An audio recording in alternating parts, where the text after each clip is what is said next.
So I don't know about getting these heads, but I don't know how deep this Buick, this engine was running like a scalding dog, guys.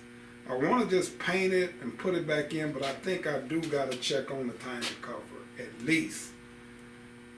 Because if I go to the shows, the car looking good, if it's got a little smoke coming out when I first started off the lead, I done seen some beautiful Buicks at the shows that's really nice, that's doing the same thing. So, not that I want to be like everybody else, not that I want to be better than everybody else, but I don't think it's worth me pulling the intake and the heads, but I think I do need to see what's going on with this timing chain.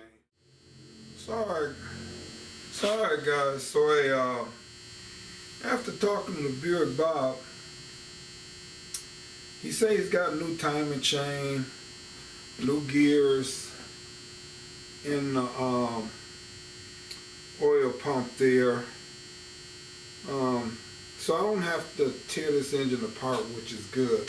The little smoking that I have when start the car up, I'm not quite sure because I was switching carbs over the summer, so I don't know if that is from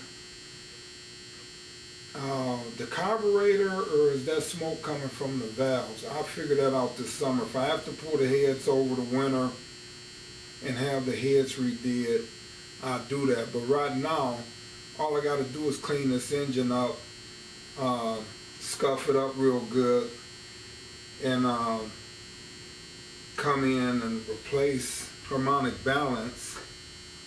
But see, I'm wondering where I'm getting all of this oil here from. So when I pull that harmonic balance, it don't really look like it's coming out of the harmonic balance though, balancer. So I'm gonna look, I'm gonna pull the fuel pump.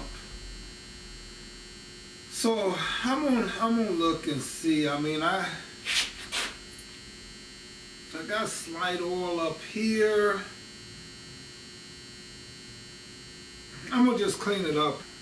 It looks like it's leaking, but then it could, it could be from around that distributor too. I see a little oil around the distributor. So I'm gonna break things down a little bit and just try to see if I can figure out what's going on. But the good deal is I ain't gotta tear this whole engine apart. All right.